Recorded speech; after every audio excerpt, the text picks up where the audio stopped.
Hey guys, it's NoQ. I figured I'd record and upload my second opening of Philosopher Books since these just came out recently. I really wish I could have shared my first opening, but the files ended up being corrupted. Sad face. It's kinda sad to see how far I've become in MVP tiers. I used to be unranked a few months ago, but then I decided to buy NX for 2x cards to train, for the last miracle time, for spontaneous permanent X sales. It just goes to show how fast little purchases add up over time. Oh well. What I wanted to talk about today is first, whether you should open some Philosopher Books before they disappear on October 15th, and second, if spending money on an in-game currency is any different from buying other things. Starting on the first topic, for me, I personally don't see this as a scam or whatever most people say about these books or Marvel in general, because regardless of whatever I get, I have no intentions of making a profit out of these or any random rewards. Obviously, it'd be nice to get one of the popular rewards, like a frenzy totem, a permanent pendant slot, or anything really, just to feel like you've got your money's worth. But honestly, I think the main reason why people see this as a scam or claim that they got Nexon is because of their intentions of making a profit. When we feel that our returns aren't exactly what we expect, we register that as a loss despite the outcome, like getting a Battleroid when we were hoping for a Frenzy. Here's another example. In my first run, I opened 8 packs of books. I actually managed to get a bunch of inventory slots, those tradable training totems, some cool chairs that I'll most likely never use. I'm not really fond of chairs of MapleStory in general, some decent scrolls, and 2 fire starter ranks. But what if I haven't gotten those 2 fire starter ranks? Would I still be eager to open more books? The answer is yes, seemingly biased admitting from my flauntatious mouth.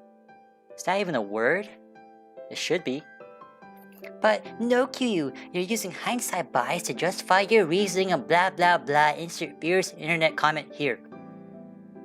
Well, to be fair, those fire starter rings were open towards the end of my 8 packs. Sure, I felt a little bit of anxiety, feeling that I wouldn't get anything decent in return, but I didn't expect to get a certain item or items to begin with. Simply put, I had fun opening books, knowing that the proceeds go towards a game that I played since my middle school days. I'll never forget my first experience of loading MapleStory as a 6th grader and spending a lot of time counting monsters so I don't punch them as I try to use Lucky 7. But I digress. Anxiety is just a natural feeling when we don't know the outcome, not just for random rewards in games, but also in life as well. Opening Philosopher Books would just depend on whether you'd still be financially stable after however much you plan to buy, and on your reason or reasons for opening these books of wisdom. I highly encourage that you guys find some intrinsic reasoning or motivation to open Philosopher Books, otherwise you may not have a pleasant experience and may feel, including but not limited to, some irritation, frustration, elevated salt levels, insomnia, life regret. These are some sad achromatic side effects. So the question is, should you buy Philosopher Books at all? As long as you spend within your means and define your rationale for doing so, I think it wouldn't exactly hurt to buy a 1 pack of 11. So when you get to the 6 pack, you can say that you have a 6 pack, and you know what I'm saying? Maybe I'll do one smaller Philosopher Book run on the last day before they go away, but we'll just have to see. It'll depend on my budgeting and intentions. Moving on to the second topic, I noticed that there's been a lot of stigma about purchasing in-game currencies. There shouldn't be a need to feel guilt for spending on things that make you feel happy. We all have our own outlets to the stressors of everyday life, whether it'd be eating out with friends, getting a gym membership, binge watching anime and crying when our favorite character dies. We all have our own and unique outlets, just as we have our own and unique quirks and personalities. Plain and simple. If we work hard for our money, who's to judge us for spending on things that we love and enjoy? Of course, as human beings, we have our own ideologies and ethics as to what is right, what is wrong, what is neutral. I feel like neutrality is slowly diminishing from our senses, and it's either this or that and no in between nowadays. I'm a working student, I pay bills, I contribute to my retirement accounts, I have fun with friends, but sometimes I just need some time alone to myself and to just relax in solitude. Being alone doesn't mean you're lonely, not at all. For me, spending some time alone is a way for me to recuperate after being around a bunch of buffoons in the world. The concept of spending on meaningful things is ironic in the sense that we define those meaningful things. If you like to spend money on fashion, I like to spend money on games. If you like to spend time dieting, I like to spend time enjoying eating the foods I love as I watch you suffer through that salad. We just need to be aware that whatever we spend has their own costs. If I spend on X and I also want Y, I have to work out a way where I get a little bit of both or I get one or the other. If I do end up getting both entirely, then I sacrifice something for that. I think this is where people get confused and end up in a lot of miscellaneous debt. Thankfully, I have zero debt so far. Hopefully, whatever endeavors you guys engage in doesn't cause harm to yourself or to others in the process. Outlets should focus on releasing stress, not creating it. Excessive drinking, spending, gaming, be sure to monitor your actions in a way that it doesn't hinder yourself from being the best that you can be. I wanted to add an extra topic to talk about because I also noticed that people who tend to play MapleStory use MapleStory as an outlet in unhealthy ways, whether it be excessive drinking, spending, gaming, or even quote-unquote henna-hoeing. Y'all know who you are. It's not just limited to MapleStory, but I've noticed that the community here tends to consist primarily of those in college years or around there, myself included. As we age, it gets hard to socialize with those around us. It gets even harder to fit in.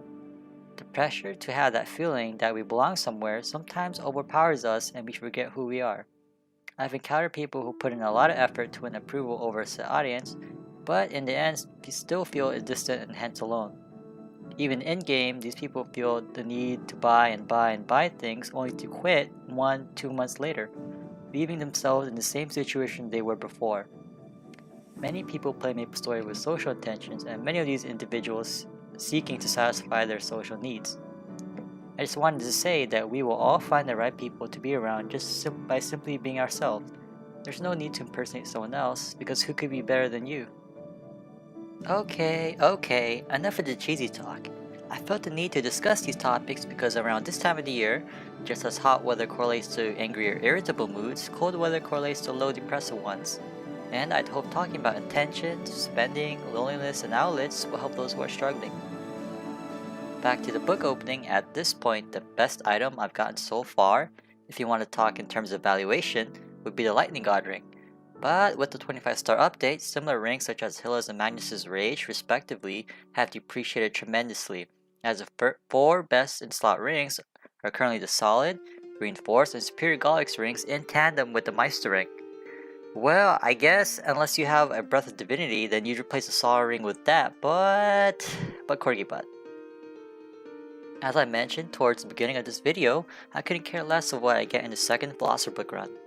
I enjoy playing MapleStory, I'm supporting the company who manages and continues to run this nostalgic game, and I also get nifty rewards in the process. If you put it in that perspective, everyone wins. But low-key, between me and you, I actually am thankful for the inventory coupons because I'm struggling to expand it through events. No shame, I like to loot what I can and extract or sell it when possible, so I need lots of space. The last thing I'd like to happen is if Nexon closed down before any of us gets an attempt to defeat the Black Mage.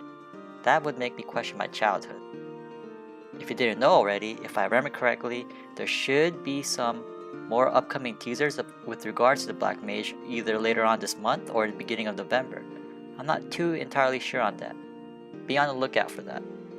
There will be a Tarot Burning event coming up, which is practically a regular burning event, but with the exception of gaining 3 levels from level 10 all the way to 200, instead of the burning effect ending at level 150.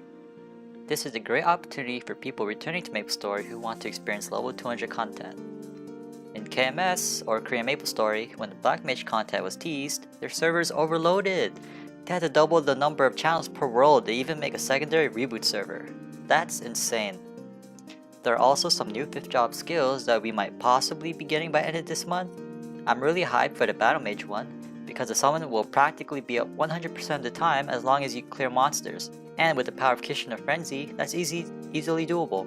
It will make training so much easier in addition to telecasting. It's too bad not many people play Battle Mages compared to other classes like Thieves or Warriors. I know Battle Mages used to be extremely popular when they were able to stack auras back in the good old days. I wasn't around when that was a thing, unfortunately. But retracting back to the Black Mage content, there is one thing we don't know, and that is where the course of the game will be after the Black Mage content. Are we going to have a new villain? What would be the plot of MapleStory once the Black Mage is defeated? MapleStory has always been revolved around the Black Mage and been building up to this point over time. Who knows, but knowing that there's ambiguity is exciting because that means anything can happen. Anything.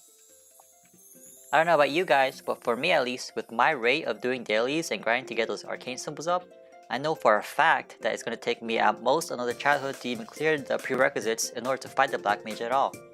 You need to fight Will, the new Hilla, and I think some Black Mage commanders. At this point, I may as well start a petition to add Chaos Mon into the game. Who remembers Bob the Snail? No More Will is going to be released soon as well, thanks Nexon. Most of us are already struggling to clear hard Lucid Will, so we appreciate you guys lowering the bar and allowing more access for people to get stones for the rest of their arcane gears. Nexon was generous enough to reduce the amount of daily quests required to get symbols, but I really do not enjoy doing Spirit Savior. It gets pretty tilting using teleport instead of flash jump.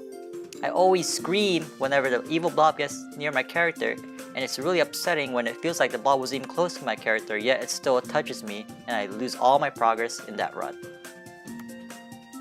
I hope they release Asphera dailies soon, so that will bring the current Arcana dailies down to 1, and Morass to 2. I'm okay with Morass, it's similar to Vanishing Journey dailies. But by bringing down Arcana dailies down to 1, that means we only have to suffer through Spirit Savior once, and as a mage, I'm all for that. Maybe I'm just blatantly bad at completing Spirit Savior, there's that too. I still feel they should buff teleport just a tiny bit, only for that run, but I wouldn't know how or what the buffs would be themselves. Or they can just nerf flash jump, so it has a half-second cooldown after the first or second cast, depending on whether you're a thief or not. But at this point, I'm just experiencing the elevated salt level side effect. What do you guys think? Will the Asphera daily be similar to Vanishing Journey and Morass? Or will it be something completely new, like Hungry Budo, Dream Defender, and Spirit Savior? Also, out of the 5 current dailies, which one is your least favorite? If you stuck around to this point, thanks for joining me. This is my first video on the channel, so feel free to comment below and leave your opinions and or feedback, whether it's about the content, my commentary, your thoughts on the upcoming Black Mage release, or about any of the discussed topics. My eyes are open and ready to listen to the internet. Aside from all that, that's it for me today. Thank you all again for tuning in, and I'll see you guys next time.